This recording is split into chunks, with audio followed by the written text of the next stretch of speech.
Irmãos, abram suas Bíblias em Romanos, capítulo 7, a partir do versículo 7, por favor. Nós vamos ler até o 25.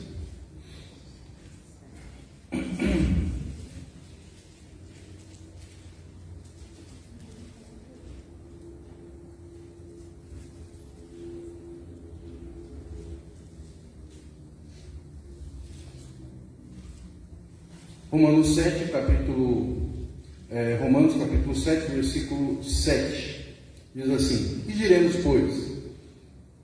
É a lei pecado? De modo nenhum. Mas eu não teria conhecido o pecado, senão por intermédio da lei. Pois não teria eu conhecido a cobiça, se a lei não dissera, não cobiçarás. Mas o pecado, tomando ocasião pelo mandamento, despertou em mim toda sorte de concupiscência, porque sem lei está morto o pecado. Outrora, sem a lei, eu vivia, mas sobrevindo o preceito, reviveu o pecado em mim e eu morri. E o mandamento que me fora para a vida, verifiquei que este mesmo se me tornou para a morte. Porque o pecado, prevalecendo-se do mandamento, pelo mesmo mandamento me enganou e me matou. Por conseguinte, a lei é santa, e o mandamento, santo, justo e bom. Acaso o bom se tornou em morte? De modo nenhum, pelo contrário. O pecado, para revelar-se como pecado, por meio de uma coisa boa, causou-me a morte, a fim de que pelo mandamento se mostrasse sobremaneira maligno. Porque bem sabemos que a lei é espiritual, eu, todavia, sou carnal, vendido à escravidão do pecado. Porque nem mesmo compreendo o meu próprio modo de agir, pois não faço o que prefiro, e sim o que detesto. Ora, se faço o que não quero, consinto com a lei que é boa. Nesse caso, quem faz isso já não sou eu, mas o pecado que habita em mim. Porque eu sei que em mim, isto é, na minha carne, não habita bem nenhum, pois o querer o bem está em mim, não porém o efetuá-lo. Porque não faço o bem que prefiro, mas o mal que não quero, esse faço. Mas se eu faço o que não quero, já não sou eu quem o faz, e sim o pecado que habita em mim. Então, ao querer fazer o bem, encontro a lei de que o mal reside em mim. Porque no tocante ao homem interior, tenho prazer na lei de Deus, mas vejo nos meus membros outra lei, que guerreando contra a lei da minha mente, me faz prisioneiro da lei do pecado que está nos meus membros. Desventurado homem que sou, quem me livrará do corpo desta morte? Graças a Deus por Jesus Cristo, nosso Senhor. De maneira que eu de mim mesmo, com a mente, sou escravo da lei de Deus, mas segundo a carne da lei do pecado. Oremos. Pai, mais uma vez nós queremos adorar o Teu nome, glorificar o Senhor.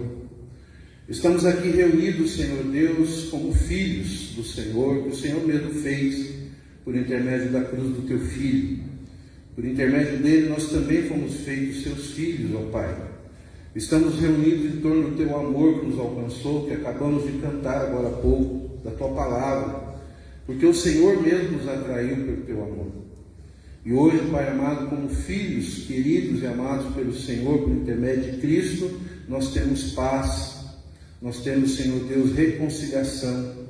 Nós, Senhor Deus, hoje estamos em paz com o Senhor e em paz conosco também, e em paz com os nossos irmãos, porque o Senhor mudou a nossa vida.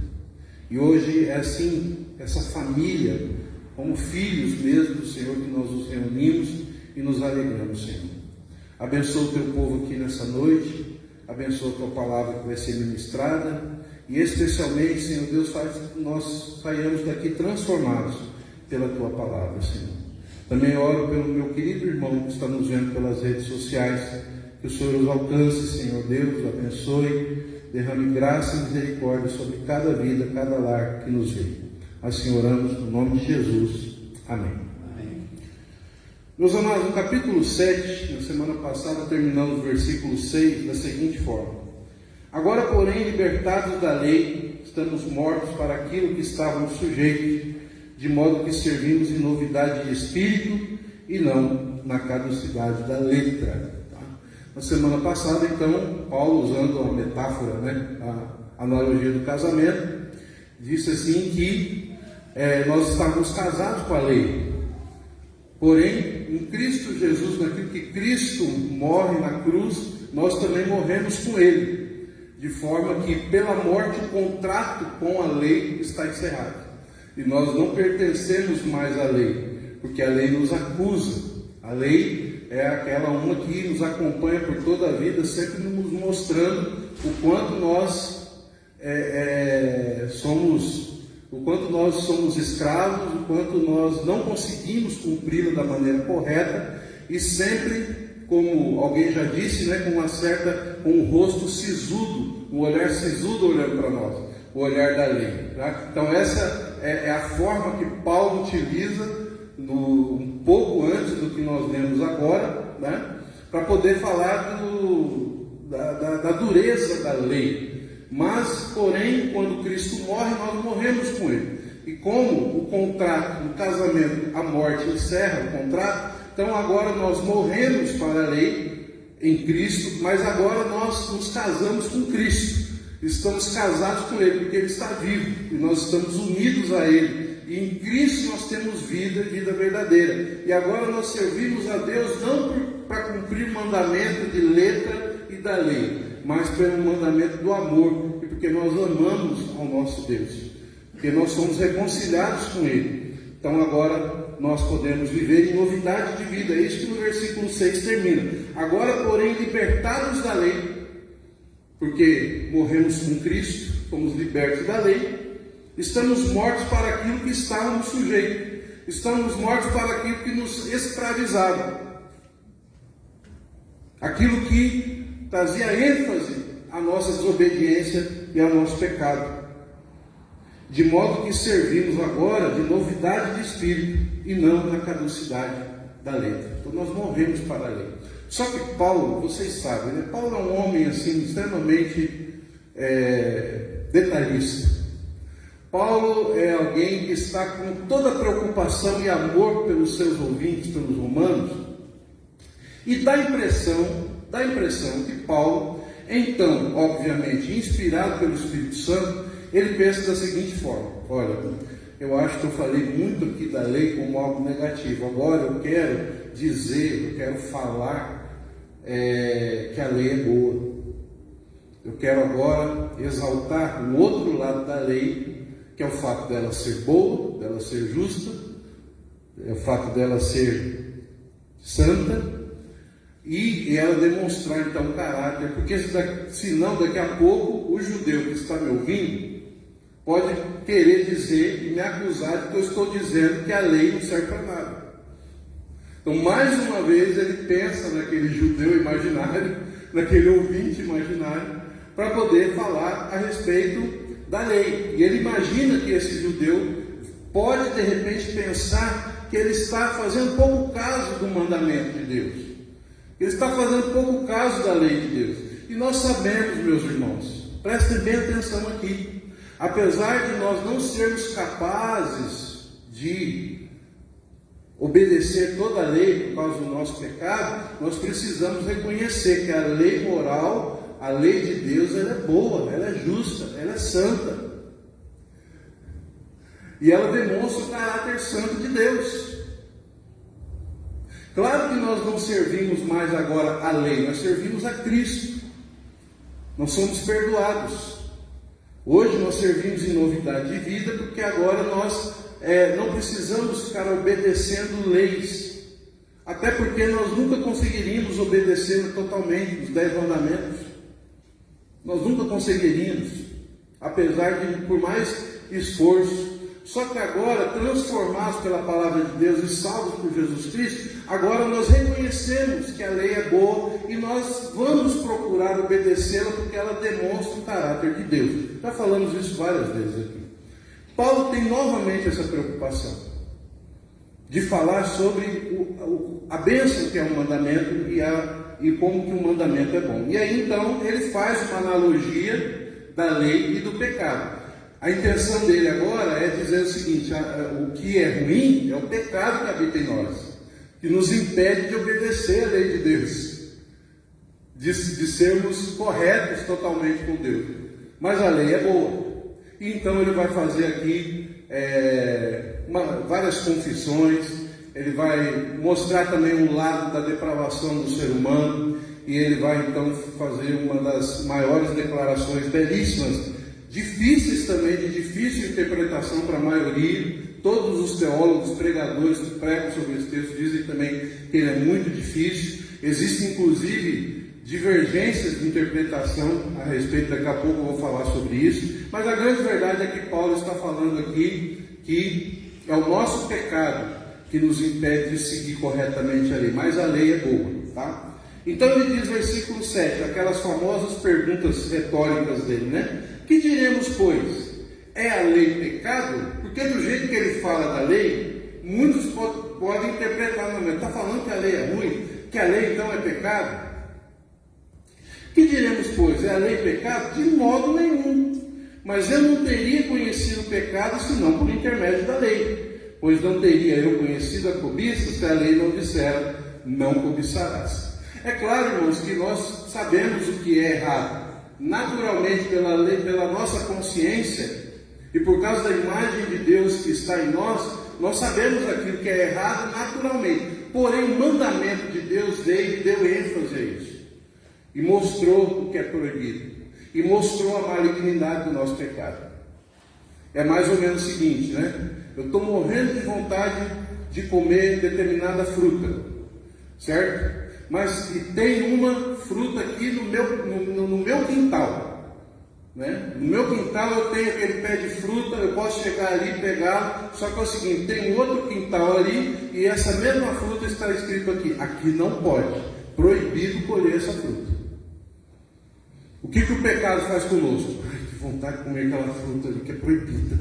Ai, aquela roubada é mais gostoso, e não sei o que. É o pecado.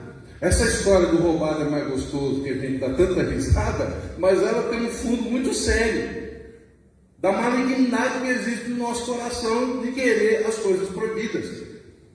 E não adianta falar, irmãos, isso infelizmente, apesar de nós sermos crentes já, transformados pelo Espírito Santo, às vezes isso vem à tona, porque ainda nós estamos sujeitos de alguma forma, ainda existe a presença do pecado em nós.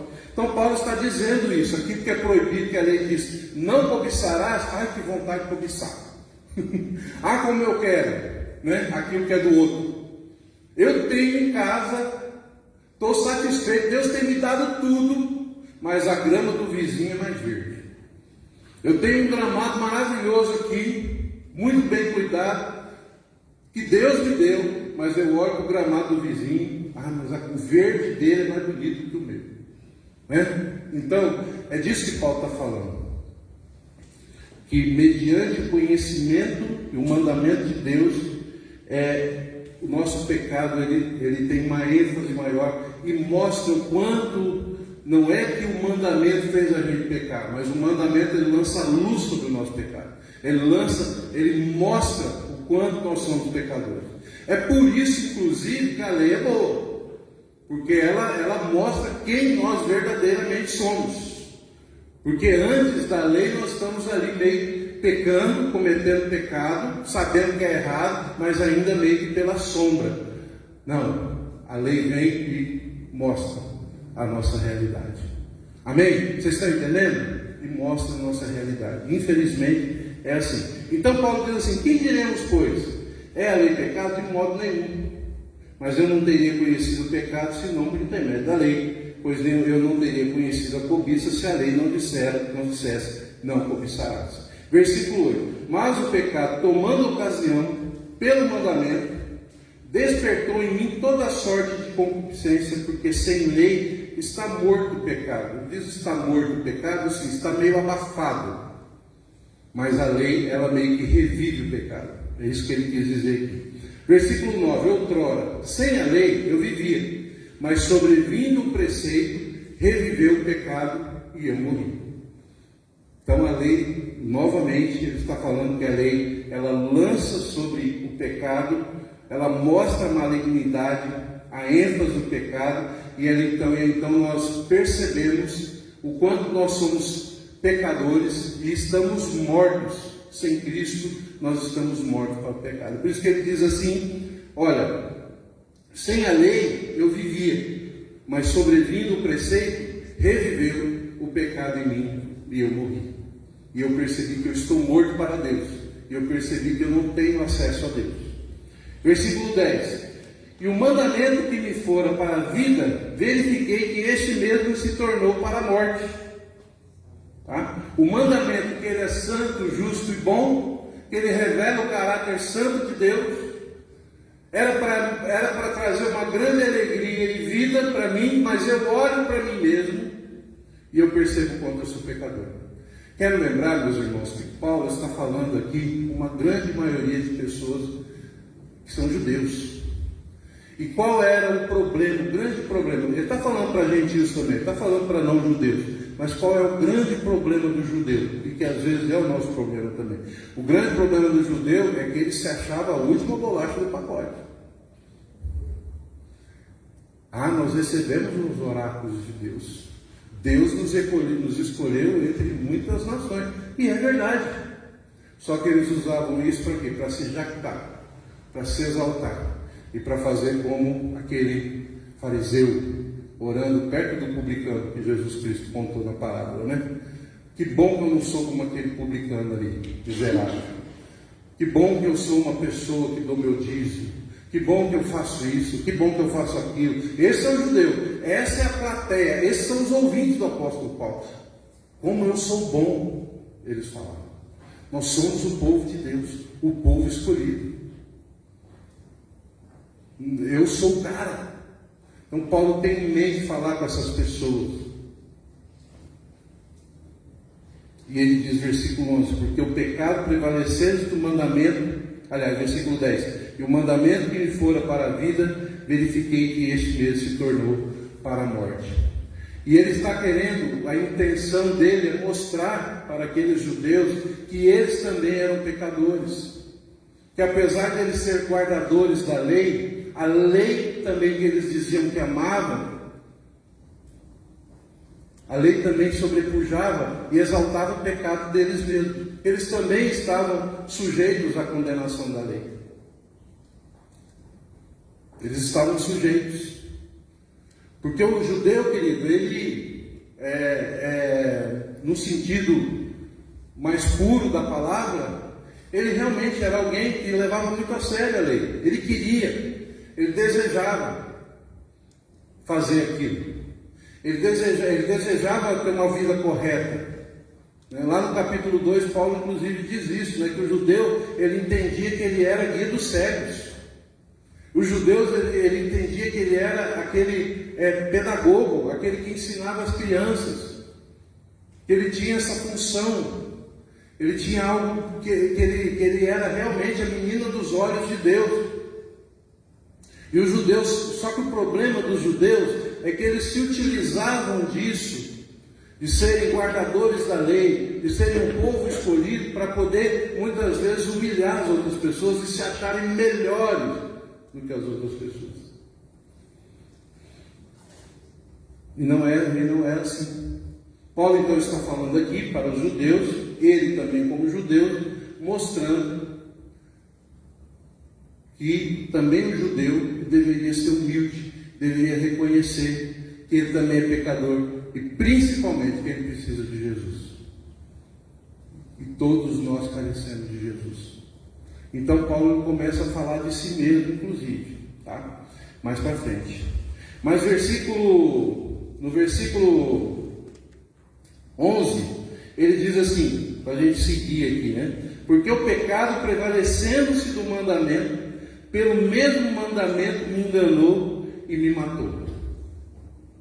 Paulo, ele diz que a lei é boa, que o mandamento é bom, mas o pecado que habita em mim utilizou a lei, que é uma coisa boa, para poder me matar,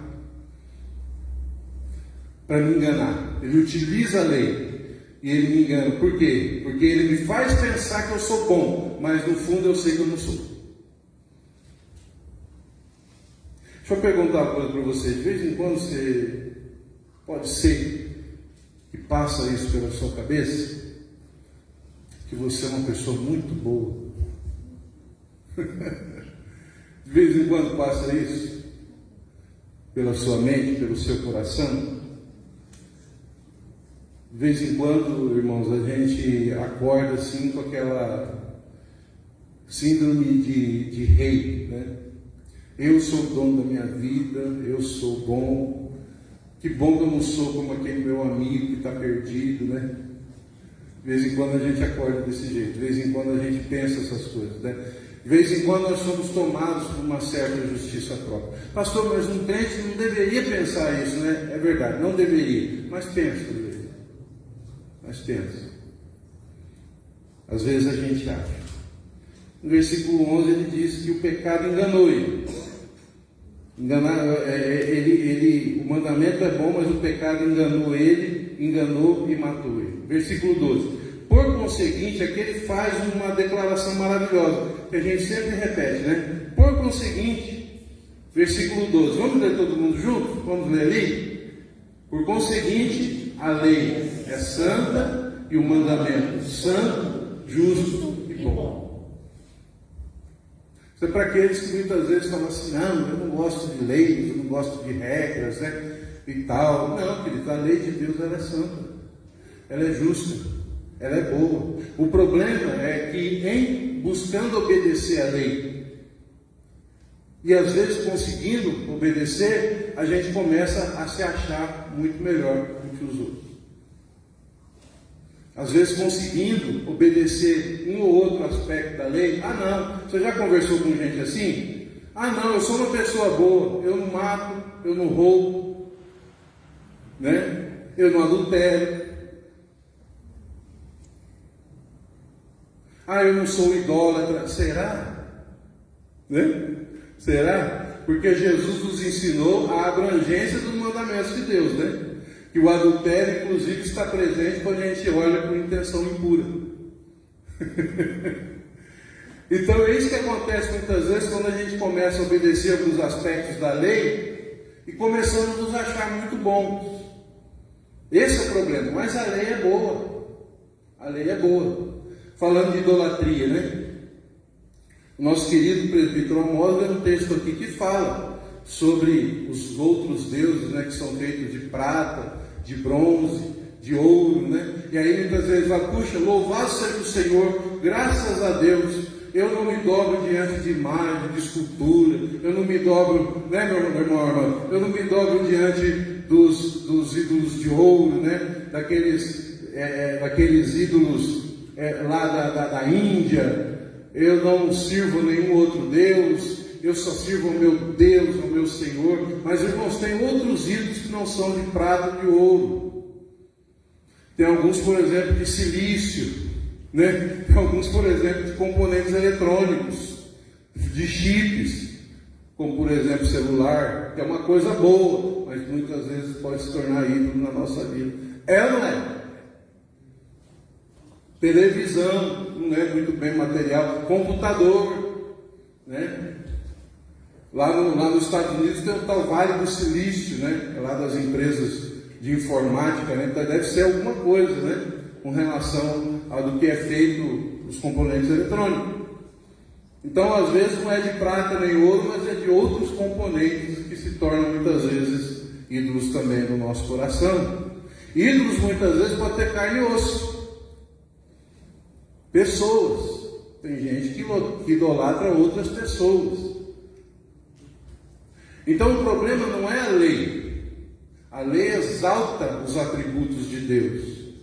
E a lei também diz que nós devemos também, além de amar a Deus, devemos amar o próximo. A lei mostra isso, demonstrando o caráter santo de Deus.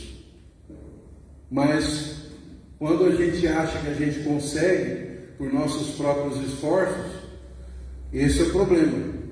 Quando a gente se enche de justiça própria. Mas versículo 12, por conseguinte, a lei é santa, e o mandamento é santo e justo e bom. O que é ruim é o nosso pecado. Vamos lembrar disso. Amém? O que é ruim é o nosso pecado. Nós somos ruins. O mandamento é bom. Nós somos pecadores. Nós transformamos muitas vezes coisas boas em ídolos.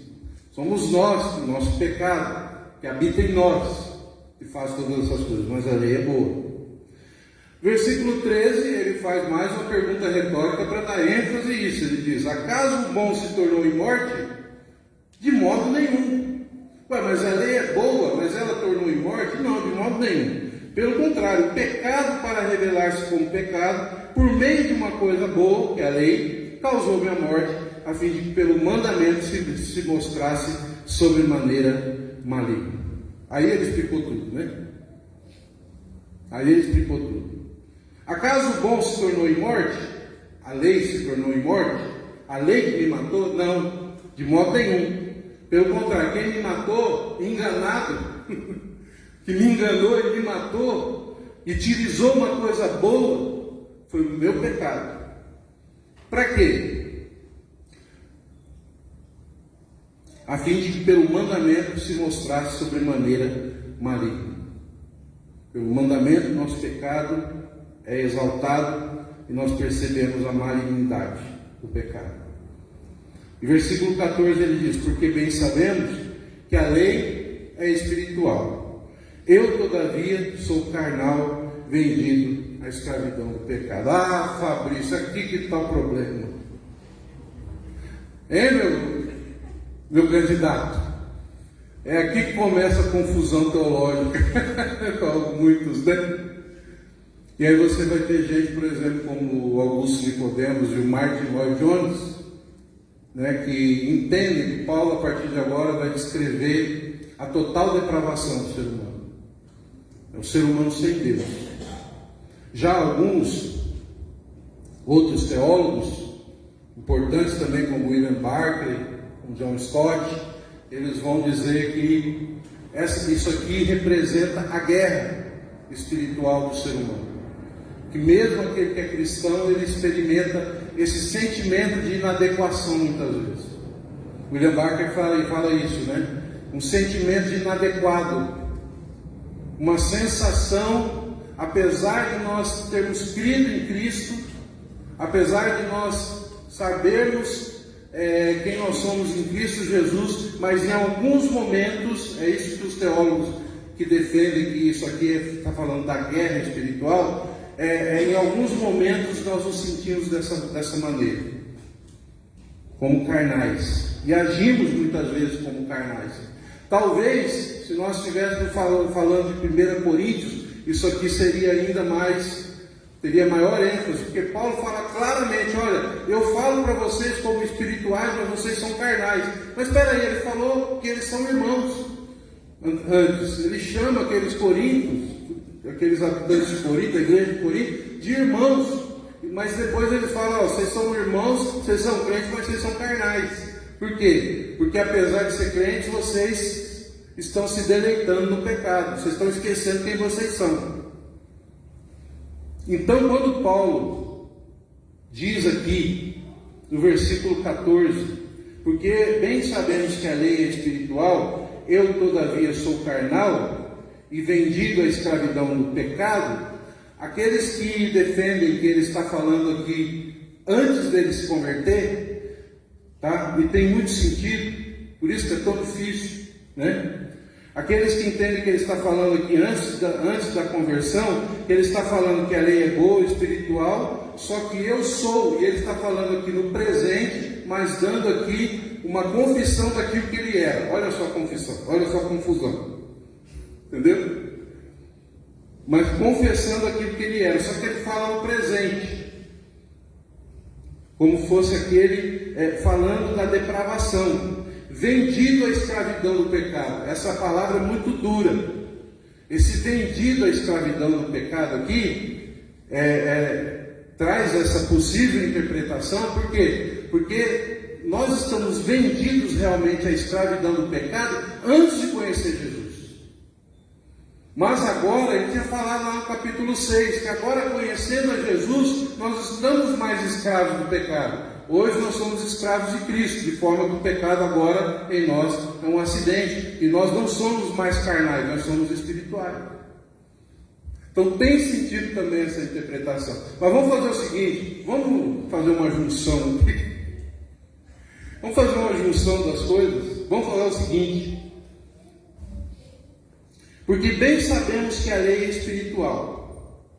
Eu, todavia, sou carnal, vendido à escravidão do pecado. Quando eu não conhecia Cristo, realmente, totalmente carnal, a lei é boa, né? Totalmente na carne, vendido e escravo do pecado, não consegui parar de pecar, continuava pecando. É disso que ele está falando aqui, vendido à escravidão. Só que às vezes, mesmo depois de convertidos, é real, isso aqui é uma atitude realmente pré-cristã. Essa aqui realmente demonstra quem nós somos antes de conhecer a Cristo, sem o Espírito Santo. Quando nós não temos o Espírito Santo. Demonstra. Mas às vezes, mesmo a gente tendo agora o Espírito Santo, e nos piores dias das nossas vidas, estou tentando fazer uma junção, tá? Nos piores dias das nossas vidas, às vezes nós nos sentimos assim, como carnais. Às vezes nós... Agora, o que não é normal, pastor, é você viver todo dia assim.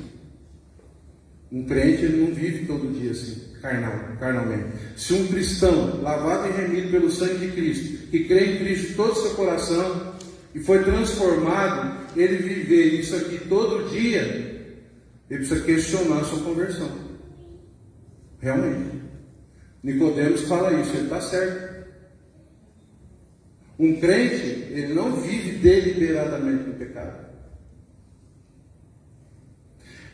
Semana passada, uma pessoa que não é da igreja me disse assim: pastor, eu sou crente, mas eu não sou casado, eu sou amasiado com uma pessoa.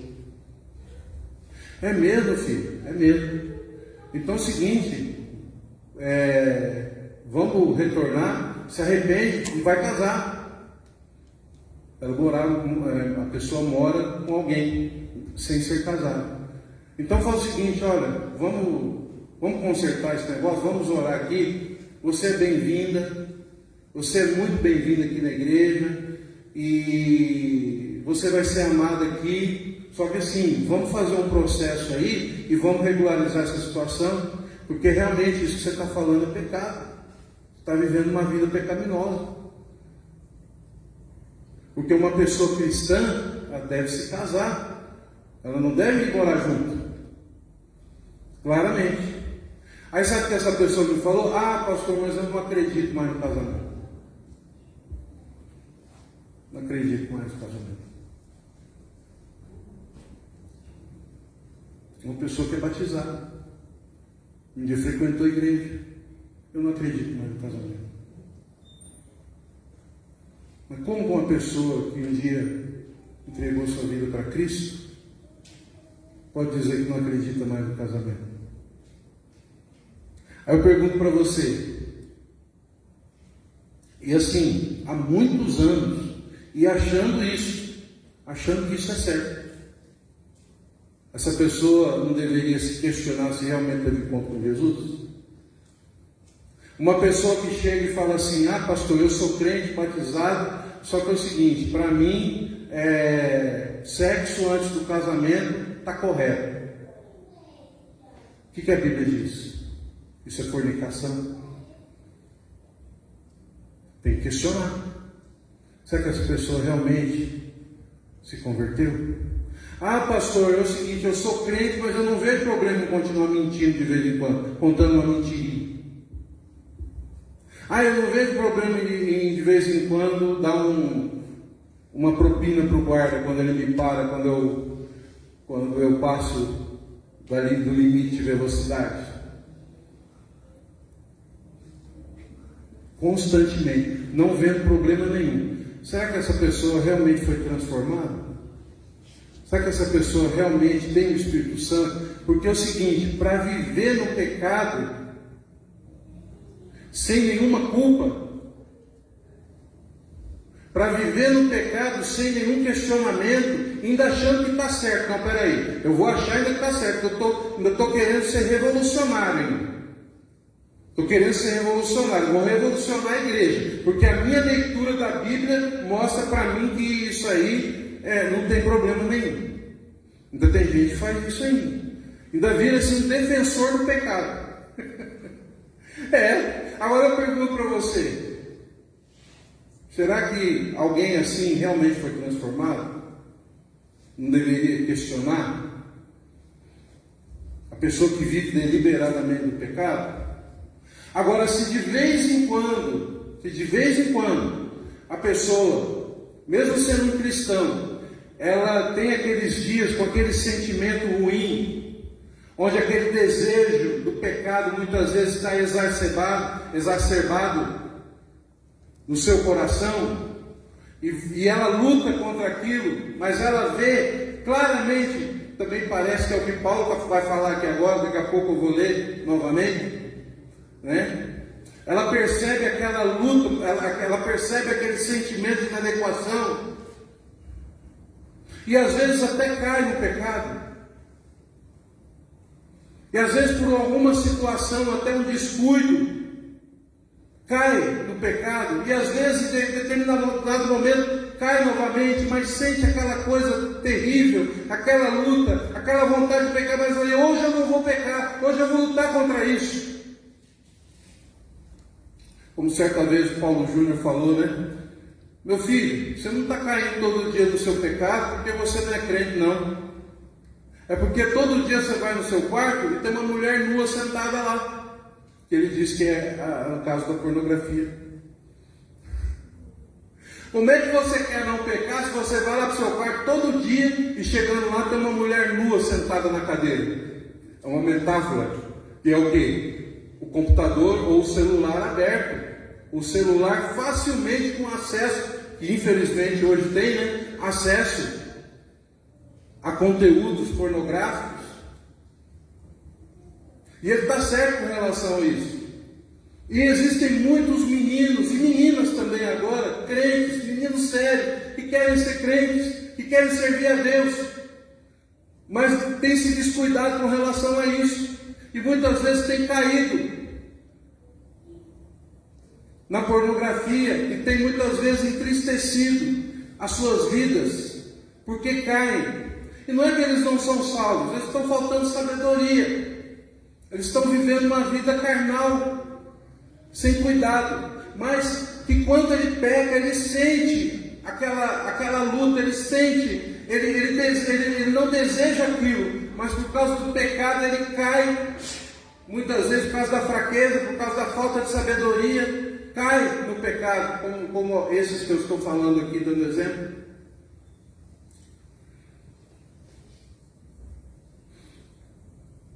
Mas não é porque ele não é crente, é porque talvez Paulo ele esteja descrevendo aqui na opinião agora de outros teólogos, descrevendo esse sentimento de inadequação, e não exatamente uma pessoa descrente, digamos aqui. Então cabe também. Versículo 15, aí ele começa a dizer: porque nem mesmo compreendo o meu próprio modo de agir, pois não faço o que prefiro, e sim o que detesto. E apesar de ver sentido daqueles que defendem, quem está falando aqui da total depravação, do ser humano depravado sem Cristo, mas agora eu pergunto para você, faz uma pergunta séria para você e para vocês também que estão nos vendo. De vez em quando você também não se sente assim? De repente, de vez em quando você acaba sabendo que aquilo é errado, por algum motivo, por uma fraqueza, você acaba caindo. Veja bem, irmãos, não estou falando de cair deliberadamente e de viver uma vida de pecado. Vocês estão entendendo? Não estou falando disso, não. Estou dizendo o seguinte: de repente vem aquele sentimento, essa guerra, essa luta que nós temos contra o pecado. Porque nem mesmo eu compreendo. Às vezes, você já cometeu um pecado assim, e de repente falou assim: puxa, por que eu fiz isso?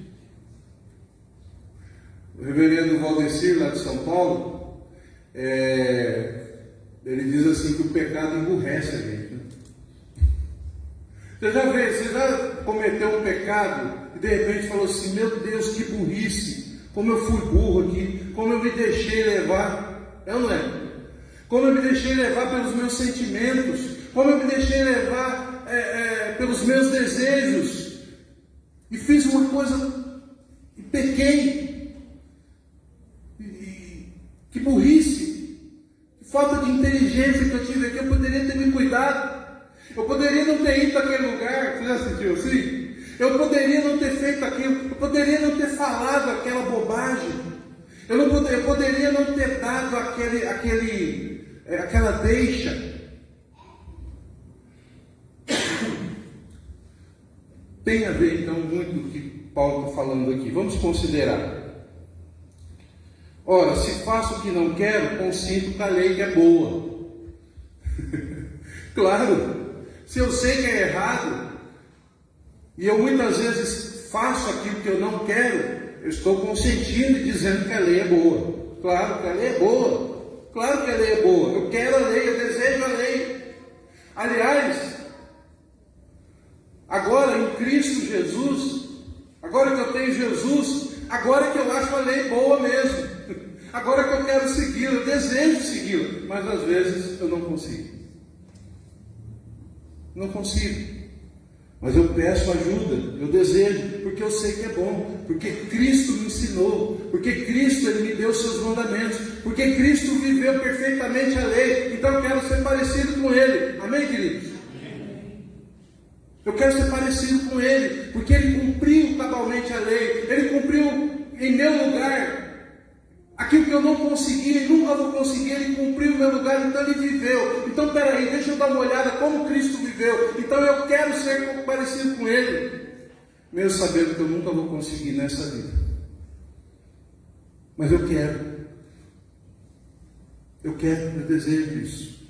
A lei é boa. Precisamos reconhecer isso, amém, queridos? Amém. A lei é boa, a lei é maravilhosa. Versículo 17. Neste caso, quem faz isso já não sou eu, mas o pecado que habita em mim. Aqui ele faz um paralelo como se fossem duas pessoas, ele e o pecado, né? Colocando obviamente a culpa do pecado. Mas não tem como separar, né, irmãos? Nós somos pecadores, nós somos, o pecado habita em nós, né? O que ele está querendo dizer é que muitas vezes ele, por saber que a lei é boa, mesmo assim ele quebra essa lei, ele peca. E aí eles estão falando, mas é por quê? Porque eu sou pecador, eu peco, como já disse certa vez um grande pregador, eu peco porque eu sou pecador. Eu peco porque eu sou pecador. Versículo 18. Porque eu sei que em mim, isto é, na minha carne, não habita bem nenhum, pois o querer o bem está em mim, não, porém, o efetuá-lo. Mesma coisa. Porque não faço o bem que prefiro, mas o mal que não quero, esse faço. Exatamente. É a luta, né, irmãos? Quando a gente cai em pecado. Mas se eu faço o que não quero, já não sou eu quem faz, e sim o pecado que habita em mim. Mesma coisa aqui, do versículo 17. O 20 é parecido com o versículo 17. Então, ao querer fazer o bem, encontro a lei de que o mal reside em mim. Eu percebo que eu tenho esse mal residindo em mim. E mesmo assim, às vezes eu peco, mesmo sabendo que a lei é boa. Versículo 22. Porque no tocante ao homem interior, eu tenho prazer na lei de Deus. Ou seja, eu tenho a imagem de Deus em mim. Interiormente eu sei que a lei, os mandamentos de Jesus são bons. Eu tenho, no caso nós que somos crentes, nós temos o Espírito Santo de Deus. Eu sei, eu desejo e eu tenho prazer na lei de Deus. É por isso que alguns interpretam, esse também é um versículo, porque alguns interpretam como sendo agora Paulo convertido, né? Por quê? Como é que alguém que não é convertido, veja bem, falando dos argumentos, tá, irmãos? Por que alguém que não é convertido teria prazer na lei de Deus? Hein, Fabrício? Como que alguém que não é convertido ainda teria prazer na lei de Deus? Então, queridos, por quê? Nós somos o povo de Deus, nós somos pecadores, mas nós temos o Espírito Santo de Deus. Então, consequentemente, nós temos prazer na lei de Deus, porque agora nós entendemos que a lei deve ser buscada, porque ela é boa, porque ela é santa, porque ela é justa. Eu tenho prazer, só que eu mais vejo nos meus membros outra lei que, guerreando contra a lei da minha mente, me faz prisioneiro da lei do pecado que está nos meus membros. Aí, diante de toda essa inadequação, diante de toda essa confissão, diante de todo esse mal, diante de toda essa luta, só existe uma saída. Diante de toda essa luta. E esse versículo aqui, ele serve para crente e para não crente, obviamente. Porque o não cristão, ele tem isso ainda com muito mais ênfase na vida dele. E gerando um terrível desespero. Porque só a gente percebe que Paulo, só de relatar isso, ele já ele dá um tom de desespero na pena dele, na escrita dele. Um tom de desespero. Porque não tem como você viver toda essa inadequação e tudo isso que ele está falando aqui e você ficar inerte. Então, o que vai chegando na gente? A gente vai ficando entristecido, muitas vezes desesperado. E aí, muitas vezes, o não crente, ele vai buscar a cura para esse desespero. Ele vai buscar o quê? Nas drogas, nas festas, nas farras, na bebida, para poder o quê? Acalmar esse coração inadequado. O descrente. E aí o que acontece? Ele acumula mais desespero ainda. Até que ele não aguenta mais, se ele for um escolhido de Deus, um dia ele vai lembrar de alguém que pregou para ele, ou então ele vai entrar numa igreja, como muitos, e vai se render a Jesus Cristo. Né? Agora, para nós, que conhecemos e entregamos nossas vidas para Jesus, e passamos muitas vezes por esses dias sombrios, eu já passei. Se você nunca passou, louvado seja Deus pela sua vida. Mas eu já. E para nós que somos crentes, que às vezes passamos por esses momentos sombrios, exemplo, Asaf, Salmo 73. Homem de Deus, crente. Mas um dia ele começa a olhar para os ricos e para os descrentes, para os ímpios, e percebe que eles prosperam. E aí ele começa a questionar Deus. E a impressão que dá é que ele está nessa situação aqui, ó, de desespero.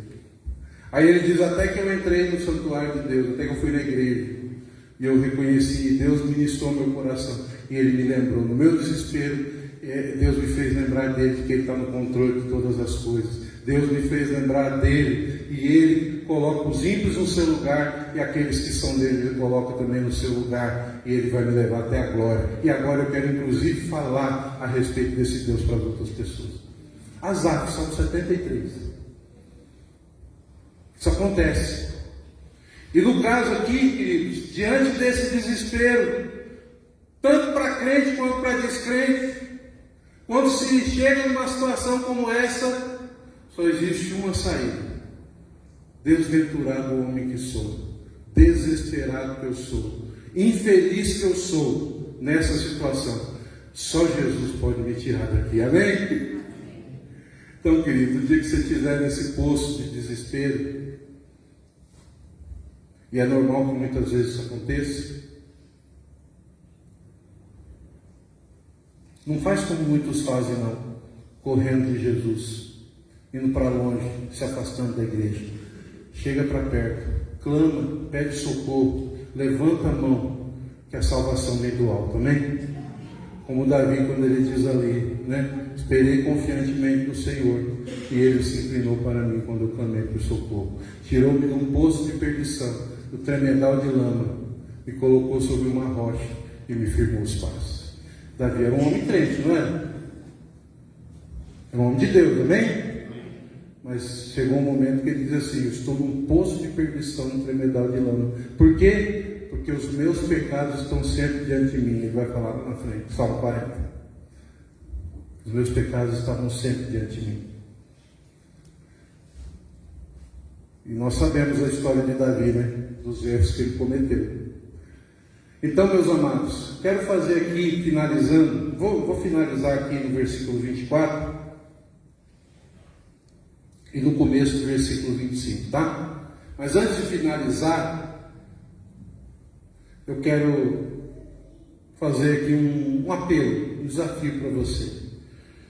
Se você entendeu através dessa mensagem que de repente você está num desespero tal que você precisa sim, agora, realmente tomar uma decisão por Cristo, você nunca fez isso, essa palavra é para você. Se você chegou nesse momento e chegou a essa conclusão: desventurado homem que sou, desventurada mulher que sou, desventurado homem que sou, desventurado adolescente, jovem, desventurada pessoa que sou, desesperado que sou, quem me livrará disso? Se você chegou a esse ponto, o versículo 25 é para você. Graças a Deus por Jesus Cristo, nosso Senhor. Existe um Deus que entregou seu próprio Filho na cruz por você. E graças a Deus, Jesus Cristo se entregou também voluntariamente. Ele foi à cruz voluntariamente e levou sobre si todo o seu desespero, seus pecados, todo o seu afastamento, todo esse sentimento, todo esse vazio que você tem no coração, todo esse desejo por alguma coisa maior e você não sabe o que é. Esse desejo que você sente, esse desespero, essa falta, esse vazio, é o desejo por ser reconciliado com Deus por intermédio de Jesus. Graças a Deus por Jesus Cristo, nosso Senhor. Graças a Deus. Então, querido, renda-se a Cristo. Entregue sua vida a Jesus. Você que de repente nos vê pela internet nesse momento, renda-se a Cristo. Lance o seu desespero sobre Jesus. Lance o seu fardo sobre Jesus. Apresenta a Ele, clama a Ele, vá a Ele, como Ele diz: vinde a mim, vós que estáis cansados e sobrecarregados, e eu vos aliviarei. Mas também eu quero fazer um convite para você que de repente um dia entregou sua vida para Jesus. Um dia você caminhou com Cristo. Você fez essa entrega. Você clamou por Ele, Ele te salvou. Mas por causa de falta de sabedoria, ou por muitas vezes ter endurecido seu coração, como Asaf, né? Asaf, ele diz isso: eu estava embrutecido e ignorante dentro da tua presença.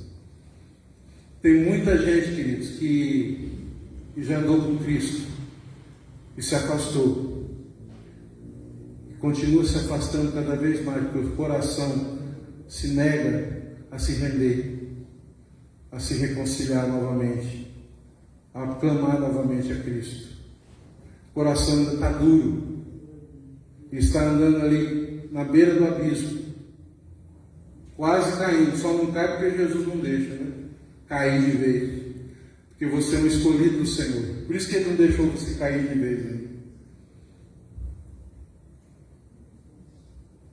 E clama também, como o apóstolo Paulo: desventurado homem que sou, eu estou no desespero, e só há uma maneira da minha vida voltar a ser uma vida plena, aí eu voltar a ter a alegria da salvação. Clama por Jesus também. Senhor, me restaura nessa noite. Senhor, eu clamo, me restaura nessa noite. Restaura a alegria da minha salvação. Restaura o meu desejo pela tua lei. Restaura o meu amor pela tua igreja. De repente, pode ser que alguma pessoa está nos vendo pela internet agora e ela se afastou da igreja. Está decepcionada com a igreja. Quero dizer para você que volta em nome de Jesus. Volta, retorna. A igreja ainda é o plano A de Deus. Não existe plano B. Por mais que a igreja seja imperfeita, mas ela ainda é a melhor ideia de Deus na face da terra. Ela ainda é o melhor plano de Deus. Um povo imperfeito, mas que caminha junto como família. onde as pessoas se ajudam. Amém, queridos? Que assim seja com a sua vida nessa noite. Versículo 25. Graças a Deus por Jesus Cristo, nosso Senhor, de maneira que eu de mim mesmo, com a mente sou escravo da lei de Deus, mas segundo a carne, da lei do pecado. Mas graças a Deus por Jesus Cristo. Graças a Deus por Jesus Cristo que me salvou, que me livrou, que me acolheu, me livrou dessa inadequação, e pode te livrar nessa noite também. Em nome de Jesus. Nessa noite, meu amado, pense nisso. Saia daqui tomando uma decisão. E nessa noite, meu amado, você saia daqui hoje ciente do amor de Deus pela sua vida. Que nada pode separar desse amor. Mas é muito melhor andar com Cristo. É muito melhor ter comunhão com a igreja. É muito melhor desfrutar das bênçãos da aliança do nosso Deus. Esse é o convite que eu faço para vocês, em nome de Jesus. E que o Senhor nos abençoe. Amém. Vamos orar. Vamos ficar de pé nesse momento. Vamos orar. Fazer essa última oração. Depois impetrar a bênção apostólica.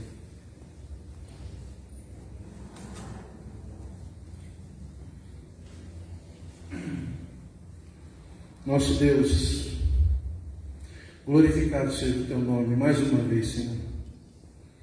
Obrigado, Deus, obrigado pela Tua palavra, obrigado, Senhor, pelo Teu amor revelado em Jesus Cristo, mais uma vez. Nessa noite, Pai, nós queremos reconhecer a nossa fraqueza. Nessa noite queremos reconhecer que muitas vezes, por falta de sabedoria, muitas vezes, Senhor Deus, por não sermos zelosos com relação, Senhor Deus, aos meios de graça, à leitura da Tua palavra.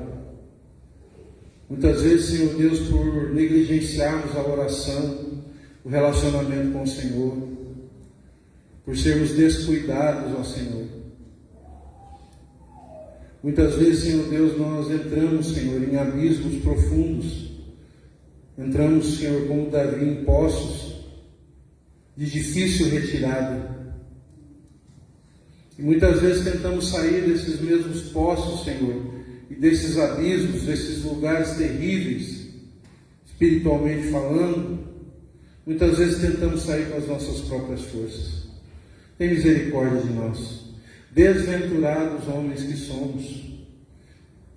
Desesperados nós estamos, Senhor. Por nós, Senhor Deus, nós não conseguimos. Nós não temos condições. Nós não temos força, Senhor Deus, para nos reconciliar com o Senhor por nós mesmos. Então, Senhor Deus, em nome de Jesus, clamamos aqui, Senhor, que venha sobre nós, Pai, nos momentos de desespero e nos ajude. Ó Pai, em nome de Jesus, nos tome nos seus braços. E se há alguém aqui nessa noite, Senhor, aqui ou em casa, que porventura, por algum motivo, Senhor, se afastou do Senhor e está vivendo constantemente nesse sentimento de inadequação, que ao ouvir essa palavra, Senhor Deus, haja restauração em nome de Jesus. Pelo poder do Teu Espírito, Senhor, traz a restauração, traz, Senhor Deus, a reconciliação. Ó Pai, traz de volta, Senhor Deus, as ovelhas perdidas, Pai. Em nome de Jesus, aquelas ovelhas perdidas que estão por aí machucadas, cheias de carrapichos, cheias de espinhos, nas suas peles, nas suas carnes. E muitas vezes, Senhor Deus, ao tentar por suas próprias forças retornar, apenas conseguem ainda mais machucaduras. Ó Deus, que elas possam olhar para o alto e segurar, Senhor Deus, na mão do Senhor que está estendida, Senhor, para serem resgatadas em nome de Jesus. Se alguém aqui também, Senhor Deus, nessa noite que ao ouvir essa palavra se entendeu como uma situação de desespero por causa dos seus pecados, mergulhado numa vida sem Deus, mergulhado numa vida totalmente longe do Senhor, longe do Evangelho, vivendo, Senhor Deus, deliberadamente no pecado e gostando disso, mas acumulando para si tristeza, decepção, vazio. Se há alguém também aqui, Senhor Deus, ou em casa, que possa estar passando por esse momento, que elas possam também clamar pelo sangue de Jesus, pelo nome de Jesus, e serem salvas, e conhecer o Evangelho, Senhor. Esse é o desejo do nosso coração, essa é a nossa oração nessa noite. Nós confiamos em Ti, confiamos no Teu poder, confiamos que Tu és o Deus que salva, Tu és o Deus que sara, Tu és o Deus que cura a enfermidade da alma. Nós cremos nisso, Senhor, e pedimos mais uma vez, faz isso nessa noite, pelo Teu poder, pela Tua vontade, pela Tua graça, no nome de Jesus. E que a graça e a paz do nosso Senhor e Salvador Jesus Cristo, o amor insondável do nosso Deus e Pai e as consolações do Espírito Santo do Senhor repousem sobre vós e sobre toda a Igreja de Cristo espalhada pela face da terra, hoje e para todos sempre. A Igreja diz: amém. Que Deus abençoe, meus amados, em nome de Jesus.